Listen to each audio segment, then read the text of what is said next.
Hello my dear student, मेरे इस class में आप सभी का हार्दिक स्वागत और अभिनंदन है। आज की हमारी टॉपिक है एंटीनियोप्लास्टिक एजेंट। आइए देखते हैं एंटीनियोप्लास्टिक एजेंट है क्या। एंटीनियोप्लास्टिक एजेंट जो है ऐसा ड्रग है जो cancer, malignancy, tumour, carcinoma, sarcoma and leukaemia इत्यादि, इसके साथ नियोप्लाज्मा भी है, नियोप्लाज्मा, इन सब डिजीज़ के ट्रीटमेंट के लिए इस ड्रग का उपयोग किया जाता है। ठीक है। एंड ग्रीक वर्ड में neo that means new and plasma मतलब फॉर्मेशन है। देखते हैं नियोप्लाज्मा क्या है। नियोप्लाज्मा जो है ग्रुप ऑफ डिजीज है जो जनरली जो है कुछ ऐसे agent just like chemical compounds या फिर रेडिएंट एनर्जी रेडिएशन के थ्रू जो है ये नियोप्लाज्मा जो है डिसीज होता है। ठीक है। कैंसर जो है एक प्रकार के नॉर्मल और अनकंट्रोल्ड सेल का डिवीज़न है जो जनरली जो है ट्यूमर और इन्वेड्स एडजेसेंट नॉर्मल टिश्यूज के द्वारा होता है। ऑफन जो कैंसर सेल है separate themselves from the primary tumour and are carried out by the lymphatic system to reach the distant site of the organs where they divide and form secondary tumour. आगे देखते हैं, यहाँ पर देख सकते हैं कि जो मियोसिस है, ठीक है, मियोसिस दैट मीन्स ये सेल डिवीजन है। ठीक है। ये सेल डिवीजन दो टाइप के होते हैं, एक मियोसिस होता है, दूसरा माइटोसिस होता है। तो सेल डिवीजन में क्या होता है कि जो न्यूक्लिक पार्ट है लाइक डीएनए, इस डीएनए का क्या होगा, रेप्लिकेशन एंड रिकॉम्बिनेशन होता है एंड देन आफ्टर जो है कॉपीज बनने के बाद, डीएनए बनने के बाद ये जो है फर्दर डिवाइड होगा और जो सेल है डिवाइड होकर के दो नए डॉटर सेल का निर्माण करता है। ठीक है। और इसी तरह से फिर दो जो है चार जो है 16, इसी तरह से ये डिवीजन होता रहेगा।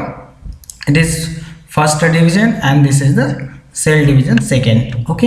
एंड इसके डिफरेंट फेजेस हैं like interphase, prophase, metaphase, anaphase, telophase and cytokinesis. देख सकते हैं यहाँ पर जो इंटरफेस है, इंटरफेस में जो सेंट्रियोल है, ठीक है, सेंट्रियोल में डीएनए की क्या, डीएनए इस तरह से न्यूक्लियस में पाया जाएगा, एज अ क्रोमोसोम पाया है। इसके जो सेंट्रोसोम है वो दोनों पास है। ठीक है। एंड देन आफ्टर जो है इंटरफेज में सेंट्रोसोम जो है ये इस तरह से देख सकते हैं, ये दोनों किनारे पर आ जाता है। यहाँ पर डीएनए की कॉपीज होती है एंड कॉपीज होने के बाद क्रोमोसोम पेयर अप, ये एक दूसरे से पेयर अप होंगे। दैट इज यहाँ पर डिप्लॉइड सिस्टम है, यहाँ पर टेट्राप्लॉइड सिस्टम है। देन आफ्टर प्रोफेज के बाद मेटाफेज आएगा। मेटाफेज में chromosome line up at the equator meiotic spindle. देख सकते हैं ये दोनों इक्वेटर है, उसमें जो है स्पाइंडल बने हुए हैं। उस स्पाइंडल में क्या होगा कि ये उसमें अटैच हो जाएगा एंड देन आफ्टर धीरे धीरे ये एक दूसरे में सेपरेट होगा एंड सेपरेट होकर ये एनाफेज में चला जाएगा। एनाफेज के बाद टीलोफेज एंड देन साइटोकाइनेसिस होगा। ये जो है एक नॉर्मल सेल है, नॉर्मल सेल डिवीजन है। ठीक है। तो जनरली जो या तो केमिकल एजेंट के थ्रू या फिर जो है रेडिएशन एनर्जी के थ्रू जो है इस जो नॉर्मल सेल डिवीजन है इसमें जो है एबनॉर्मलिटी आती है और हो सकता है जो रेट ऑफ सेल डिवीजन है ना उसको इंक्रीज कर देता है, जिससे एबनॉर्मल सेल्स उत्पन्न होते हैं जिसका बायोलॉजिकल फंक्शन भी एबनॉर्मल होता है। आगे इसमें देखेंगे, देख सकते हैं that is normal cell division. इसको दो पार्ट्स में इस तरह से डिवाइड कर सकते हैं लाइक दिस। ठीक है। जब हेल्दी सेल रहेगा वो सेल डिवीजन करके मियोसिस या माइटोसिस में वो हेल्दी टिश्यू का फॉर्मेशन करेगा। अगर माइटोसिस होता है तो वो टिश्यूज का फॉर्मेशन करेगा। मियोसिस में जो है ये reproductive organs like sperm formation, ovum formation, इन सब में ये काम आएगा मियोसिस में। एंड देन आफ्टर क्या होता है, ये तो नॉर्मल डेवलपमेंट हो गई। अब नॉर्मल डेवलपमेंट में कोई केमिकल एजेंट या रेडिएशन एनर्जी के थ्रू उसके जेनेटिक्स जो है चेंजेस हो जाते हैं सेल्स के, और वो जो सेल्स जो है कैंसर सेल का निर्माण करता है। कैंसर सेल की एक मतलब प्रॉपर्टीज होती है कि वो बहुत जल्दी ही अनकंट्रोल्ड रूप से ये डिवीज़न करने लगता है, जो कि धीरे धीरे पहले छोटा सा मैलिग्नेंट ट्यूमर बनेगा, फिर धीरे धीरे जो है वो कैंसर का रूप ले लेगा। फर्दर देखेंगे किसके किसके कारण हो सकता है जो tumours as well as cancer जो है। ठीक है। इसके डिफरेंट रीजन्स हैं, जैसे एज है, सेक्स है, geographical ethnic, environmental, virus, radiation energy and hormone factor जो है। अगर एज की बात करें, जो embryonic mesenchyma group originated and disseminated before birth, ये जो कैंसर है या ट्यूमर है वो बर्थ के पहले ही उत्पन्न हो सकता है। जैसे इसमें sarcoma arise in adolescence, sarcoma जो है जब बड़े हो जाते हैं तब उस टाइम जो है ये कैंसर होने के चांसेस रहता है। Carcinoma takes place after the age of 40 age तक भी ये हो सकता है and increase with the advancing year, जैसे जैसे बढ़ते जाएंगे तो उसमें इंक्रीज हो सकता है। बोन सार्कोमा की बात करें, now this is bone sarcoma. ये जो बोन सार्कोमा है वो 10 से 12 ईयर के बिटवीन में होता है। और प्रोस्टेट कैंसर की बात करें तो वो जो है ओल्ड एज में ये होने की संभावना रहती है। ये एज इंडिपेंडेंट इंसिडेंट है। इसको जेंडर इंसिडेंट पे बात करें तो यहाँ पर जो है पोस्ट पीरियोडिक कैंसर जो है 90% जो है यंग वुमेन में होता है, ठीक है। क्रिसाइड कैंसर जो है, और जो cancer of lower part oesophagus occur in elderly man, यहाँ पर जो है लोअर पार्ट में भी जो ओसोफेगस कैंसर होता है वो एल्डर मैन में अधिकतर होता है। थर्ड है जियोग्राफिकल फैक्टर भी इसमें काम करता है। जैसे कि यहाँ पर देख सकते हैं जो चाइनीज़ है, ठीक है, चाइना है, उस चाइना में नेसोफेरेंजियल कैंसर जो है बहुत कॉमन है एंड बाकी अदर कंट्रीज में ये जो है रेयर केस में रहते हैं, ठीक है। कैंसर, माउथ कैंसर की बात करें या टंग कैंसर की बात करें वो जनरली इंडिया में ज़्यादा पॉसिबल है। अगर ब्लैडर कैंसर की बात करें तो ये इजिप्ट में अधिकतर ये पाया जाता है, ठीक है। तो ये रीजन बेस्ड है। एंड लास्ट बात करें तो जो cancer of liver is common in central Africa, central Africa में लिवर का कैंसर जो है बहुत ही कॉमन है। एथनिक इंसिडेंट की बात करें तो uncircumcised male suffer from penile carcinoma, देख सकते हैं यहाँ पर कार्सिनोमा है and their wives often suffer from the carcinoma of the cervix. यहाँ पर मेल और फीमेल की बात है तो मेल में जनरली जो है पेनाइल कार्सिनोमा होता है एंड फीमेल में जो है सर्विस का कार्सिनोमा होता है, ठीक है, carcinoma of service. And environmental effect भी से पड़ता है, लाइक ब्रोंकाइटिस कार्सिनोमा जो है वो मोस्टली जो है सिगरेट पीने या फिर इंडस्ट्रियल एरिया में रहने से, क्योंकि वहाँ पॉल्यूशन ज़्यादा होते हैं, या एस्बेस्टॉस फाइबर इनहेलेशन के थ्रू जो है ब्रोंकाइटिस कार्सिनोमा लाइक ट्यूमर या फिर कैंसर होने की चांसेस रहती है। वायरस इंसिडेंट भी इसमें पाया जाता है। जनरली जो पॉलीमा वायरस होते हैं, जो पॉलियोमा वायरस जो है वो होस्ट सेल के साथ अगर कांटेक्ट में आता है तो फिर डीएनए अपना रिलीज़ करेगा, धीरे धीरे वो नए डीएनए के थ्रू वायरस का फॉर्मेशन करेगा एंड देन आफ्टर जो है फिर वो सेल का जो बायोलॉजिकल फंक्शन है उसको जो है चेंज कर देगा और सेल जो है कैंसर सेल के रूप में डेवलप हो जाएगा।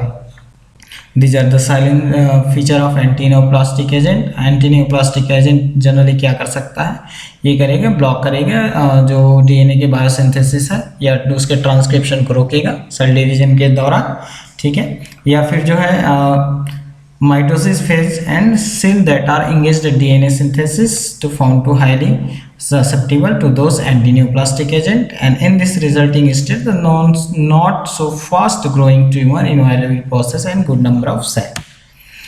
एंटी कैंसर ड्रग की बात करें तो किस किस टाइप के एंटी कैंसर ड्रग पाए जाते हैं, तो ये देख सकते हैं। सबसे पहला है एल्काइलेटिंग एजेंट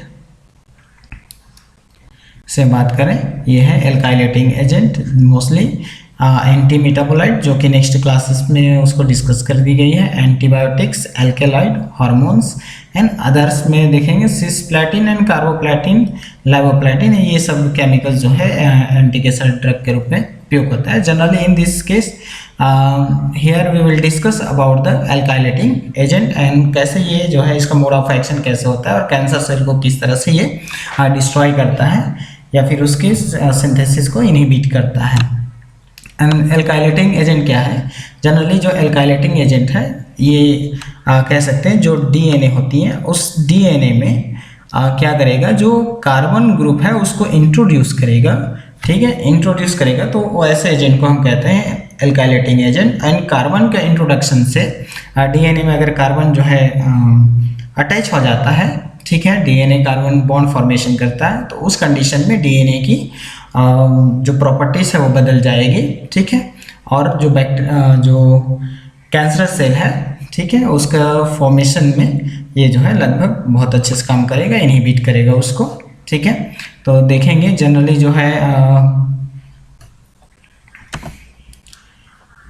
कितने टाइप के होते हैं, तो जनरली देखेंगे ये mustards, methane sulphonates, ethylene and nitrosoureas, this 4 type के ये alkylating agent as a neoplastic agent काम करता है। मस्टर्ड्स की बात करें तो ये एंटी ल्यूकेमिक एक्टिविटी शो करता है। जनरली इसका फार्मूला जो है ClCH2S एंड बीस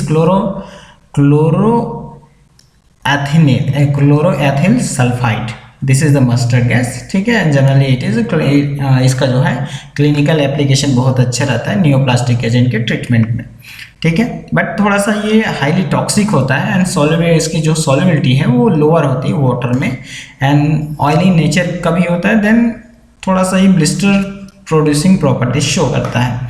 तो मोस्टली देखा गया है कि यहाँ पर सल्फर की बजाय ये जो मस्टर्ड है, ठीक है, तो वहाँ पर सल्फर को रिप्लेस करके नाइट्रोजन का जनरली यूज़ करते हैं। तो nitrogen mustard were selected for the clinical application for the treatment of neoplasm.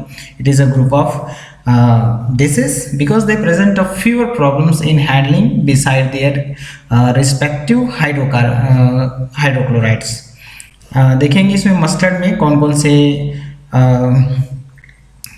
Drug जो है एज एंटीनियोप्लास्टिक एजेंट यूज करते हैं। सबसे इसमें पहला है मैक्लोरइथामिन hydrochloride, Malphelin, it is a Malphelin, okay, MALPHALN, Malphelin, cyclophosphamide and chloramycin, ये सब जो है एज अ मस्टर्ड कंपाउंड जो है एंटीनियोप्लास्टिक एजेंट ट्रीटमेंट में यूज़ होता है, एज एंटीनियोप्लास्टिक एजेंट यूज़ होता है। एंड देन सबसे पहले मैक्लोरिथामिन, देख सकते हैं यहाँ नाइट्रोजन के साथ ethyl chloride as well as ethyl chloro, ठीक है, एंड नाइट्रोजन को जोड़ेंगे तो ये एमीन हो जाएगा, दैट इज एथिल क्लोरोएमीन या क्लोरोएथिलेमीन कर सकते हैं। इसके 2 मॉलिक्यूल्स इसमें प्रेजेंट होते हैं एंड यहाँ पर CH3 ग्रुप पाया जाता है, so that is its name is mechlorethamine, okay. And mechlorethamine के जो सिंथेसिस है वो किस तरह किया जाता है, सिंथेसिस ऑफ मैक्लोरिथामिन, ओके। यहाँ पर देख सकते हैं एथिलीन ऑक्साइड के 2 मॉलिक्यूल जो है मेथिलेमिन के साथ रिएक्शन करते हैं, it is a methyl amine, okay. And methylamine में ये नाइट्रोजन क्या करेगा, यहाँ पर अटैच करेगा और ये जो रिंग है एपॉक्साइड रिंग है उसको तोड़ देगा, एंड जो कि 3 मेंबर्ड एपॉक्साइड रिंग जो है हाईली रिएक्टिव होता है, तो इजी जो है ये ब्रेक हो जाता है। इस तरह से दोनों एपॉक्साइड रिंग जो है इस तरह से यहाँ पर एथिल अल्कोहल लाइक स्ट्रक्चर बनाएगा और एमीन के साथ वो अटैच होगा। फिर फर्दर जो है थायोनिल क्लोराइड के साथ रिएक्शन कराएंगे तो ये जो है क्लोरो ग्रुप जो है उसमें अटैच हो जाएगा और हाइड्रोक्सी ग्रुप को क्या करेगा, वो रिप्लेस कर देगा। तो इस तरह से इसके synthesis very simple chemical equation है इसमें, ठीक है। सेकेंड इसमें मस्टर्ड एल्काइलेटिंग एजेंट है, वो है मैल्फेलिन और मैक्लोरिथामिन में बस अंतर ये है, इसकी जो ये वाला पार्ट है, ठीक है, वो दोनों में डिफरेंस है। बाकी ये वाला क्लोरोएथिलेमिन ये पार्ट सेम है, ठीक है, वहाँ पर CH3 था एंड यहाँ पर जो है बेंजीन रिंग के साथ अमीनो एसिड मोइटी अटैच है। तो इसके सिंथेसिस की बात करें तो सिंथेसिस वेरी सिंपल है, ये कंपाउंड इजली मिलेगा एंड इन दिस कंपाउंड यहाँ पर नाइट्रो ग्रुप जो है अटैच है, उसका सबसे पहले क्या करेंगे, रिडक्शन करेंगे H2 and presence of may be tin या अदर रिड्यूसिंग एजेंट यूज़ कर सकते हैं, ठीक है। और सॉरी, इसका सबसे पहले जो है ये देखना है कि जो एमिन ग्रुप है it is more reactive than nitro group, okay. Then इसका क्या करना है, अगर ज़्यादा रिएक्टिव है हमको रिएक्शन यहाँ कराना है तो उसके लिए हमको जो है इसको प्रोटेक्ट करना पड़ेगा एंड प्रोटेक्शन के लिए इसमें जनरली जो है थैलामाइड यूज़ करते हैं और यहाँ पर कार्बोक्सिलिक ग्रुप जो है उसको एस्टर के रूप में कन्वर्ट कर दिया जाता है। तो इस तरह से ये दोनों रिएक्टिव ग्रुप जो है ब्लॉक हो जाते हैं, प्रोटेक्ट हो जाते हैं। एंड देन आफ्टर सबसे पहले इसका क्या किया जाएगा, रिडक्शन किया जाएगा। एंड रिडक्शन करने से ये नाइट्रो ग्रुप जो है एमीन ग्रुप में चेंज हो जाएगा। एमीन ग्रुप में चेंज हो गया तो प्रीवियस अभी देखे हैं मैक्लोरिथेमिन के साथ जो एपॉक्साइड रिंग है वो epoxide ring and then chlorination by this compound, ठीक है। एंड देन HCl के साथ रिएक्शन कराने से यहाँ पर क्लोरोइथेमिन पार्ट इसका जुड़ जाएगा। तो वेरी सिंपल है। साइक्लोफॉस्फेमाइड की बात करें तो इसके भी साइक्लोफॉस्फेमाइड में सेम यहाँ पर कंपाउंड पाया जाएगा। डिफरेंट जो है इसके ये वाले चेन में रहेगा। यहाँ पर फॉस्फेमाइड जो है यूज़ किया, साइक्लोफॉस्फेमाइड यूज़ किया गया है। बाकी जो मेन एक्टिव पोर्शन है वो यही रहेगा। इसका स्ट्रक्चर एक्टिविटी रिलेशनशिप भी इसी के माध्यम से करेंगे, ठीक है। And then synthesis of cyclophosphamide देख सकते हैं, वेरी इजी है। That is base two chloroethyl phosphamide dichloride, उसकी रिएक्शन जो है 3 अमीनो प्रोपेनॉल के साथ करेंगे तो OH मॉलिक्यूल वापस बाहर निकलेगा एंड देन ये जो है साइक्लोफॉस्फेमाइड के रूप में कन्वर्ट हो जाएगा।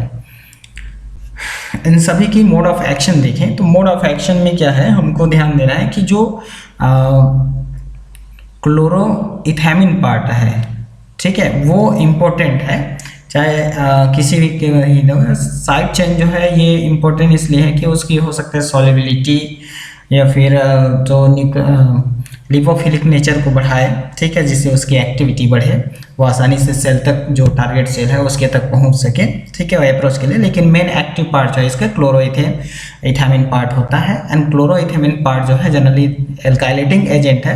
तो यहाँ पर ये 2 स्ट्रैंड है DNA के। अगर हम बात करें इस तरह से DNA की, ठीक है, ये लाइक दिस, ये डबल स्ट्रैंड का बना होता है, ठीक है। थोड़ा सा मेरे से अच्छे से नहीं बन रहा है। ये इस तरह से डबल स्ट्रैंड बनेगा। डबल स्ट्रैंड में एक 3 and then this will be 5 and this will be 3 and this will be 5। तो ये मान के चलिए कि ये जो DNA है जो कि प्यूरिन्स DNA है, इसका नाम है ग्वानिन बेस, ठीक है। और ये दूसरा स्ट्रैंड का ग्वानिन बेस है। तो यहाँ पर देख सकते हैं DNA अटैच है and this is the nitrogen part having the lone pair of electron also and this is also, but in this case यहाँ पर देख सकते हैं कि जो क्लोरो पार्ट है, ठीक है, वो क्लोरो पार्ट हट करके एक स्ट्रैंड के DNA के साथ अटैच हो रहा है, दूसरा जो है दूसरे DNA के इस नाइट्रोजनस बेस के साथ अल्काइलेशन हो रहा है। तो इस तरह से ये दोनों स्ट्रैंड को पकड़ के रखते हैं। एंड सेल डिवीजन के लिए क्या चाहिए कि ये जो DNA है, ये DNA क्या होना चाहिए, सबसे पहले अनजिप होना चाहिए लाइक दिस। ये दोनों स्ट्रैंड अलग होंगे एंड अलग होने के बाद फिर ये जो है फर्दर इसकी कॉपीज फॉर्मेशन के लिए जाएगा। दैट मीन्स इसकी नई कॉपीज बनेगी DNA की, ठीक है। ये इस कंडीशन में तो क्या करता है, इसका जिपिंग अनजिपिंग होना बहुत ही ज़रूरी होता है, ठीक है, तभी सेल डिवीजन होगा। और एबनॉर्मल तरीके से होगा, बहुत रैपिडली होगा, चूँकि कैंसर सेल के कंडीशन में देखेंगे तो, ठीक है। तो ये रैपिडली इसका अनजिपिंग होगा। तो इसी अनजिपिंग को क्या करता है, ये इनहिबिट करता है, इसको अनजिप नहीं होने देता, ठीक है। तो इसको जिप फॉर्म में रखता है, देख सकते हैं दोनों स्ट्रैंड से इंटरकलेट करेगा और इसकी अनजिपिंग को ये क्या करेगा, इनहिबिट करेगा, जिससे नए DNA की कॉपी जो है नहीं बन पाएगी, ठीक है। ये जो पिक्चर है वो डॉक्टर के Swaminathan M Pharma MBA PhD है एंड उसके द्वारा ये बनाई गई है। Thank you sir for this type of information, okay. And देख सकते हैं ये केमिकल रिएक्शंस कैसे होंगे। ये जो नाइट्रोजन है वो क्लोरो ग्रुप को यहाँ पर बाहर करेगा, ठीक है, रिमूव करेगा। रिमूव करने के बाद ये एजिरिडीनियम आयन फॉर्मेशन करेगा, दैट इज एजिरिडीनियम, ठीक है, एजिरिडीनियम आयन का फॉर्मेशन करेगा। चूँकि ये हाईली एक्टिव है एंड दिस यहाँ पर थोड़ा सा और डिफरेंस है, ये देख सकते हैं जो नाइट्रो ग्रुप है उसके साथ ये क्या करेगा, इस रिंग को ओपन करके अटैच होगा। ये एक स्ट्रैंड DNA है एंड ये DNA का दूसरा स्ट्रैंड है, इसी के साथ ये क्रॉस लिंक करके इंटरकनेक्ट होगा तो DNA के अनजिपिंग को रोकेगा ये। आगे देख सकते हैं this are the mode of action of several drug, but but इसकी मोस्ट इम्पोर्टेंट ये है कि जो डीएनए का मेन फंक्शन है हमको समझ में आ गया ये कैसे काम करता है, बट इसके कुछ पार्ट्स दिए गए हैं वो पढ़ सकते हैं, लाइक जो है ये किस तरह से कौन से टिश्यूज़ के साथ कौन से एंजाइम के साथ ये अटैच होगा, ये पूरी तरह से इसमें दिया है। बट केमिकल जो एक्शन है वो हमको इजी समझ में आ गया इससे पहले, ठीक है। And these are also melphalan और साइक्लोफॉस्फेमाइड का मोड ऑफ एक्शन है, लाइक देख सकते हैं drug serve as a primary immunosuppressive drug, it is found to the well observe via the oral route. देख सकते हैं यहाँ पर ओरल रूट में बहुत अच्छे से एब्जॉर्ब हो रहा है, and being also equally efficacious as administrator by the IV route. IV route से भी ये बहुत अच्छे से ये टारगेट सेल तक चला जाएगा, and the drug gets transform into the active metabolite in probably all tissues.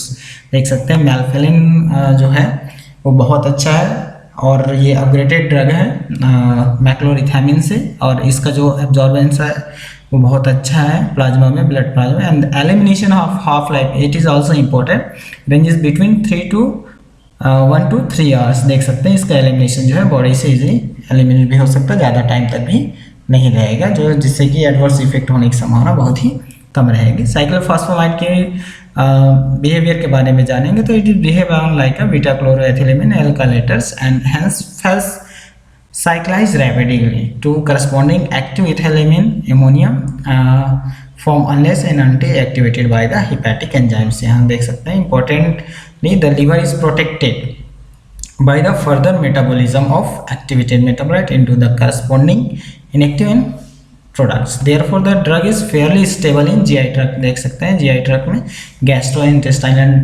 tract में ये easily जो है stable रहेगा और ये टूटेगा नहीं, ठीक है, जिससे एक्टिव फॉर्म में उनका यूज़ कर सकते हैं, ये गुड मेटाबोलाइट्स है, ठीक है।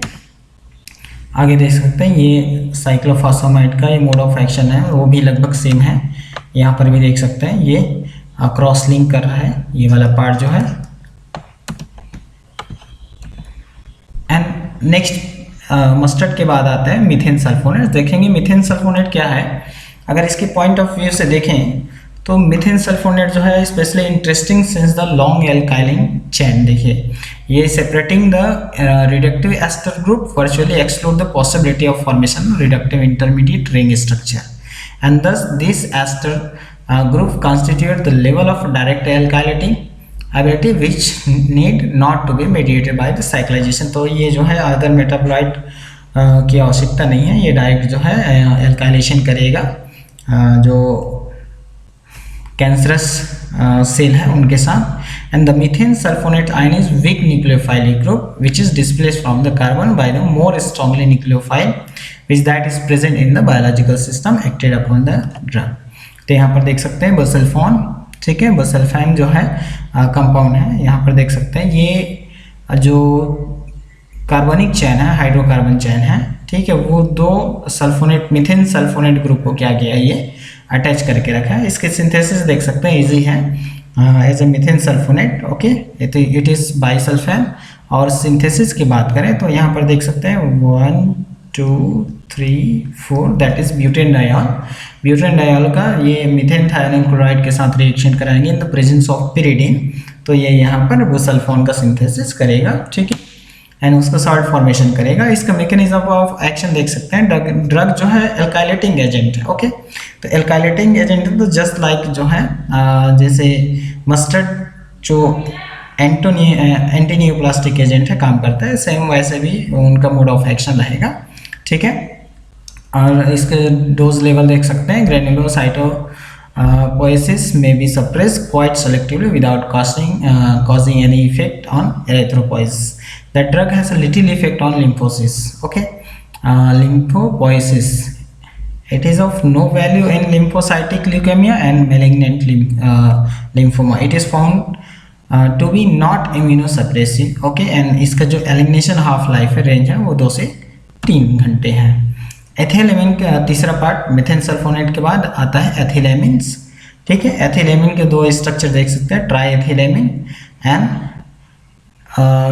Try ethyl thiophosphoramide. यहाँ पर देख सकते हैं this is aziridine part, okay, दोनों में देखेंगे तो ये एजिरिडिन पार्ट जो है सेम होता है, ठीक है। और ये जो है ट्यूमर के ट्रीटमेंट के लिए काम आता है। जनरली देख सकते हैं inhibit the experimental tumour in mice bye treatment, ये फर्स्ट रिपोर्ट की गई थी टेम एन, ठीक है, ट्राइएथिल थायोफॉस्फोरामाइड जो है। एंड जनरली समझ सकते हैं यहाँ पर पहले वाले केस में, मस्टर्ड वाले केस में क्या था, क्लोरोएथिल था, जो कि इंटरमीडिएट के रूप में ये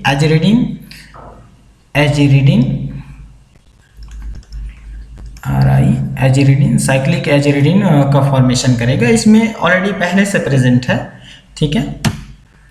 तो देख सकते हैं इसका सिंथेसिस तो नहीं है, बट मैकेनिज्म ऑफ एक्शन देख सकते हैं। Mechanism of action of the drug discuss under the section shall not be treated individually. Triethyl amino का it is action in properties are very much akin to the thiotepa, ठीक है, and its happen to cross the blood brain barrier. It is also alkylating agent, ये भी वही काम करेगा जो first में मैक्लोरिथेन और अदर मस्टर्ड एजेंट काम किया था, ठीक है, सेम वे करेगा। बट इसकी एक प्रॉपर्टी है कि ये ब्लड ब्रेन बैरियर को इजी क्रॉस कर सकता है, ठीक है।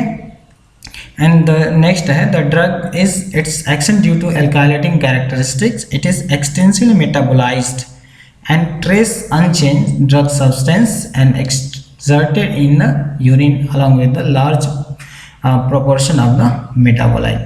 The drug also crossed the blood-brain barrier and it has observed that it undergoes absorption through the serous membranes for the instant bladder and pleuria to be certain degree. Nitrosourea की बात करें, nitrosourea में nitrosourea are having both practical and theoretical interest. They are very highly lipid soluble antineoplastic compound and first synthesized at a Southern Regional Research Institute of Birmingham. Birmingham में देख सकते हैं कार्मोस्टिन, इसमें भी क्लोरोएथिल एमिन पार्ट है, that is important and this is structure activity relationship में यही define कर सकते हैं कि ये जो पार्ट है, ठीक है, वो बहुत ही जो कैंसर ड्रग है, ठीक है, उस कैंसर ड्रग में एल्काइलेशन के लिए डीएनए में एल्काइलेशन के लिए बहुत ही इंपॉर्टेंट पार्ट है। एंड नेक्स्ट जो है ये इसकी स्टेबिलिटी को क्या करेगा, बढ़ाएगा, ठीक है, या फिर उसका लिपोफिलिक नेचर को बढ़ाएगा जो कि आसानी से उस टारगेट सेल तक पहुंच सके। इसके सिंथेसिस देख सकते हैं कार्मोस्टिन का एजिरिडीन 2 मॉलिक्यूल एंड पॉस्जिन के साथ रिएक्शन कराएंगे तो HCl 2 मॉलिक्यूल बाहर होगा। ये डाईएजिरिडीन 1L मेथेनॉन का फॉर्मेशन करेगा, फिर उसका HCl के साथ रिएक्शन कराएंगे तो ये 1,3-bis-2 क्लोरेथिल यूरिया का फॉर्मेशन करेगा एंड सोडियम नाइट्राइड के साथ रिएक्शन कराएंगे तो फिर और फॉर्मिक एसिड के साथ, तो ये कार्मोस्टिन का सिंथेसिस करेगा। इसका मोड ऑफ एक्शन देखेंगे तो जो कार्मोस्टिन है, ठीक है, वो जैसे टारगेट सेल के पास जाएगा तो इस तरह से ये आइसोसाइनेट और डाईएजो हाइड्रोक्साइड के रूप में ये कन्वर्ट हो जाएगा। जो आइसोसाइनेट है वो प्रोटीन के NH2 के पार्ट के साथ बाइंड करेगा और बाइंड करके इस तरह से ये कंपाउंड का निर्माण करेगा, क्योंकि प्रोटीन के साथ बाइंड होना बहुत ज़रूरी है, ठीक है, और उसको इनएक्टिवेट भी करना है। एंड डाईएजो हाइड्रोक्साइड पार्ट है वो नाइट्रोजन और OH के रूप में कन्वर्ट हो जाएगा, ठीक है। तो यहाँ पर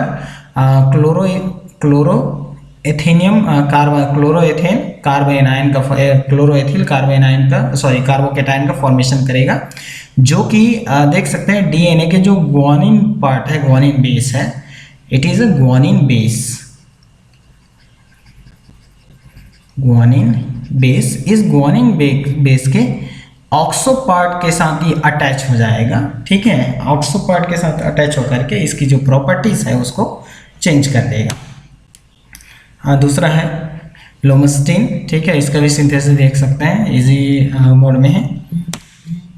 एंड देन इसका mechanism of action of carmustine, probably the drug most probably exert in action due to the ability to cross like cellular DNA, cross link, it should be cross link cellular DNA, thus average synthesis of both DNA and RNA is inhibited. देख सकते हैं ये DNA और RNA दोनों का synthesis को inhibit करता है, क्योंकि आप पिछले टाइम में इसमें देख सकते हैं, यहाँ पर ये प्रोटीन के साथ भी सिंथेसिस करेगा और डीएनए के साथ भी सिंथेसिस करेगा।